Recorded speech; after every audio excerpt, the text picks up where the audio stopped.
This is part one of frequently asked questions about the StatMed class.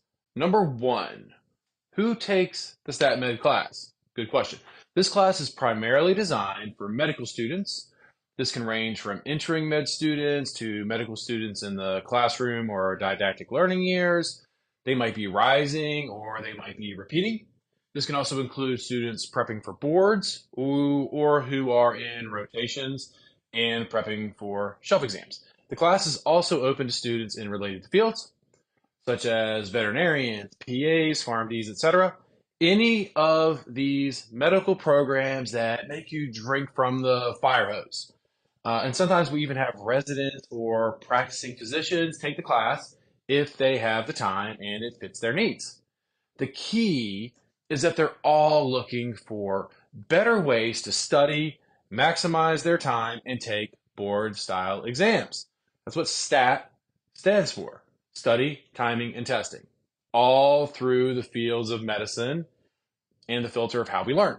That's StatMed learning. So a given class will consist of a variety of students in a variety of different positions, and it works because they're all seeking the same solutions to the same problems. I recently had a class, for example, of 8 students, and it looked like this. I had 2 repeating first-year med students in MD programs. I had 1 repeating second-year student in a DO program, and 1 PA student restarting at a new PA program after sort of crashing and burning at another PA program. They're all taking the class so that when they go back to their schools, back to their programs, they want to expect different results. One of the best reasons to take the class. The definition of insanity is doing the same thing and expecting different results. Having tasted the bitter fruit of med school and failing, they know what it's like, making them model students to take the class because they are already scarred and scared and beaten up and hungry to learn new skills, and they know the arena they're returning to. Any repeating student is a great candidate for the class. Okay, I also had 1 rising second year DO medical student in like a PBL program. She made it through her first year, but was like, oh my gosh, that was horrible. So she found us and did the class on a break between semesters. I mean, that's a great move, and we're seeing more and more people do the class proactively like she was. You can't be enrolled in a StatMed class and be currently taking med school classes at the same time. That's like trying to change a tire on a moving car. So we don't do that. You do the class on a break. Then I had 3 students in the class who were prepping for boards in the same group. One of them was taking the class to prep for her USMLE Step 1. She hadn't taken it yet, but she got through the didactics and realized she just was overly familiar with the stuff, but didn't know what she knew and what she didn't know. She needed to organize and code, store everything better. So the class was a good fit for her. One was a foreign medical graduate who was studying independently for her USMLE Step 2. And then the last one was a veterinarian studying for her NAVLE. The NAVLE is like the big national boards that every vet has to pass in order to get practice. So all 3 of them, they all wanted tools so they could get the most bang for their buck every time they sat down to study, to become masters of their own studying, ranging from workflow to productivity to figuring out where the holes are in their knowledge, like the missing details, and how to fix those holes. They all said something along the lines of this when I was talking to them before the class. They said, it feels like every day I'm breaking my back, working so hard to fill up a bucket of water, but at the end of the day, I come back to that bucket, and a few days later, a few weeks later, whatever, I see that there's a leak and all the water is drained out. It's the metaphor, right? We resolve this by teaching the array of tools that we teach in the StatMed class. So that leads to number 2. What is taught in this StatMed class? The class is taught using a very specific scope and sequence. We teach each skill in isolation, contextualizing each skill, with med school and boards related content. So the StatMed class is made up of 3 main aspects: study skills, time management tools, and test taking strategies. So we can look at these, and they have specific skill sets taught under each one. Under study skills, we have our primary study methods, and we sort of how we apply those study methods in the class. Time management has an array of tools and concepts, and then test taking sort of outlines our blueprint. So within this framework, we can look at our core study methods, which are frameworking, dynamic reading and marking, retrieval practice, and then our augmented methods, but our maps, memory palaces, and integrated notes. I think everyone has to learn and use our core methods, but the augmented methods, you never know who those are going to work for. So you have to come into the class with an open mind, learn each and every one of these skills to the best of your ability, because you don't know which ones are going to be the moneymaker for you, a given student. We know students are bad predictors of what works. So the way we teach this, we teach each skill in isolation first, and then we start applying them together. We adapt the skills for boards-based learning because we start teaching these things sort of looking through the filter of lecture-based learning that upscales to things like problem-based learning, team-based learning, and then over to boards and independent study. We do 2 simulated study projects where we're fully putting all the skills together once students have a good idea of how they work individually. And then we make this sort of capstone, which is one of their final projects. And that's sort of where they map out their old way of studying versus the new way. This is something they use to present to us, to present to their peers, to be sort of a metacognitive activity to make sure that they're not regressing, to make sure that they understand how the pieces fit together, because each student's utilization of these skills is going to be customized for their unique needs. Then we have our time management stuff with the tools. We teach 3 weekly management tools. Then we have 2 workflow managers where we're doing sort of our micro manager and our macro manager. We have our post STATMed study plan where we're helping students make a plan so that they can continue to learn the skills once they leave the class. And then we just have some concepts too that I think are important for that overall management umbrella. And then we have our test-taking blueprint where we lay out our process, we identify patterns and solutions, and then how to utilize the method. Then if people want more on this or they need more on this, that's where they tie over and they do our STATMed test-taking boards workshop. So this connects to number 3, how is the class taught? Our class sizes are small and personal. STATMed is small, just me and David, and we're working on getting 2 more added to our teaching team.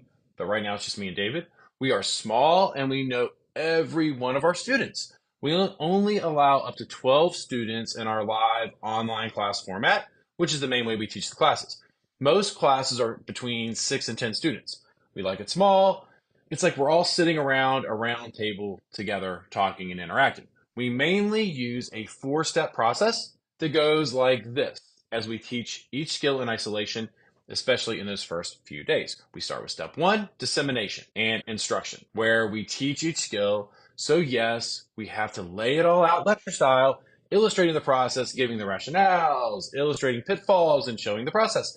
This might happen live in class, or it might happen via a pre-recorded on-demand video. We then spend time talking about it in context and how it applies to each student and their challenges. These are great roundtable conversations. Then we go to step 2, guided practice. And this is where we workshop the skill and roll our sleeves up and actually apply it to a short exercise and receive immediate feedback. This greatly accelerates everyone's skill acquisition and illustrates that, hey, it's okay to make mistakes and not do every new thing we do perfectly. This is an essential mindset we preach and model and reinforce for our students. Hard to believe our med students don't like to make mistakes. Then we go to step 3, independent practice, which is a fancy word for homework.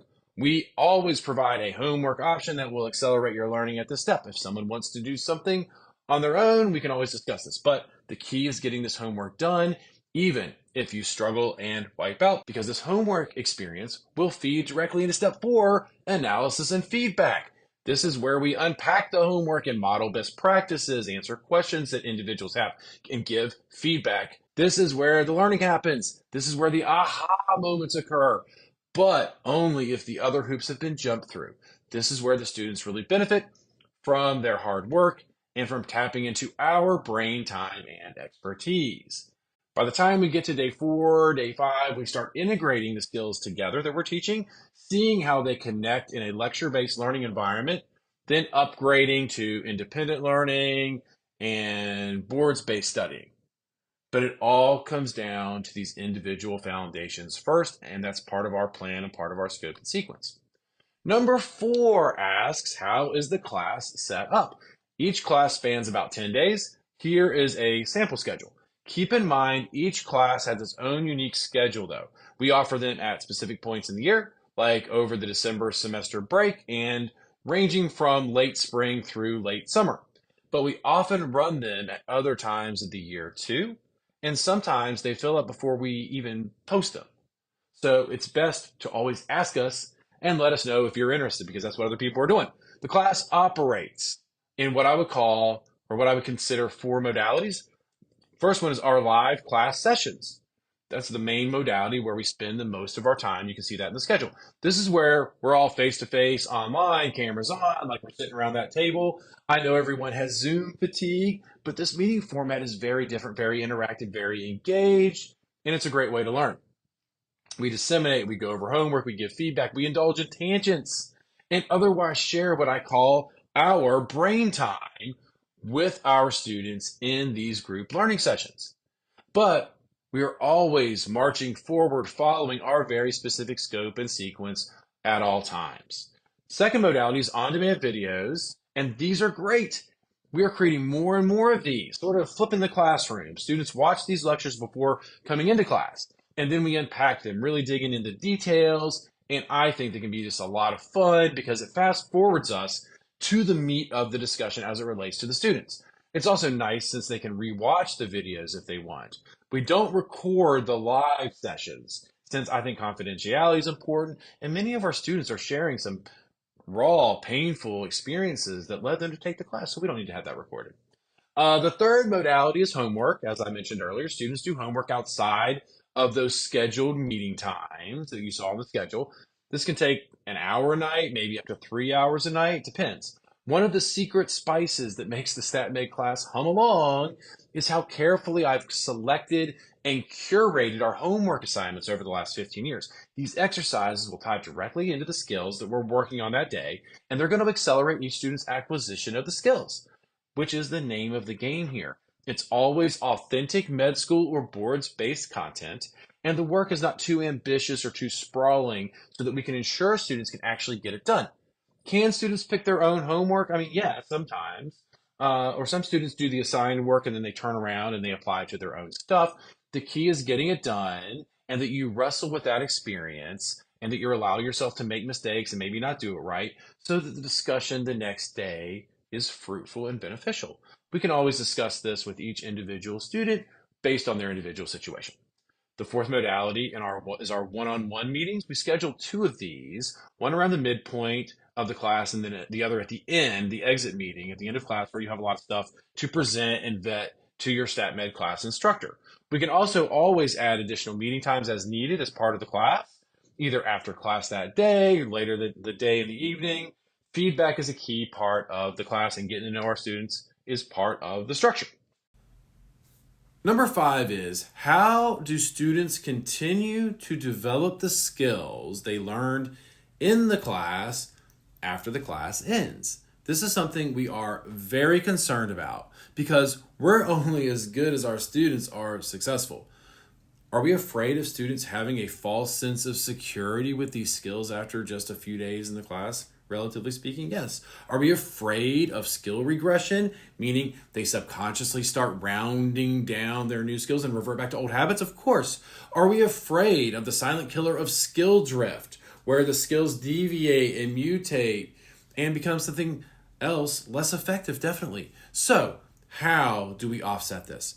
Part of the class involves building what we call the PSSP, the Post-StatMed Study Plan. Now, I'm not a big study plan guy in some regards, but this is an essential part of the class because this maps out how they are going to practice the skills after they leave the class. We see skill acquisition happening in 3 phases. Phase 1 is in the class where they are acquiring the skills. But if they don't repeatedly practice these skills, even more than we can do in the class, none of us can be confident they will unlock their success. So we make a plan for this. This is what the post-StatMed study plan is for. That leads to phase 2 skill development.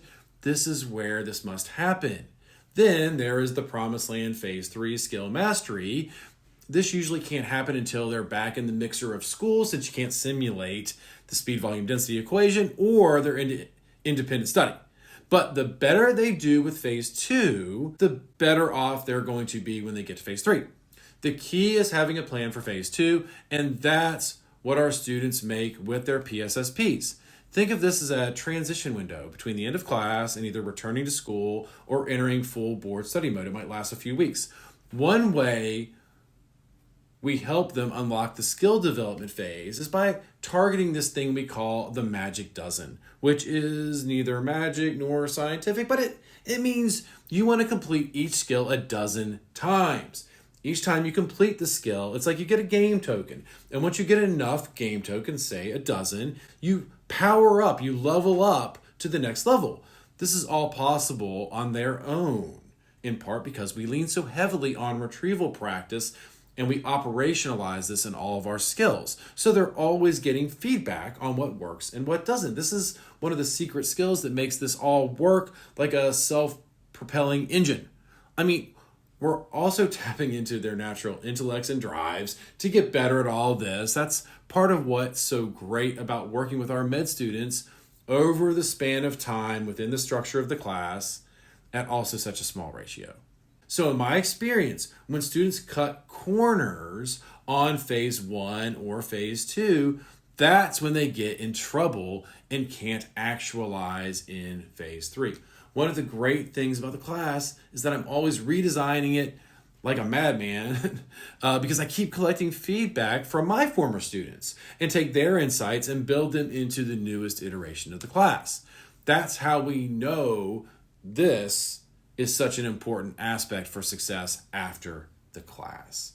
So those are 5 of the top frequently asked questions we have about the STATMed class. There's more to come. Thanks for watching.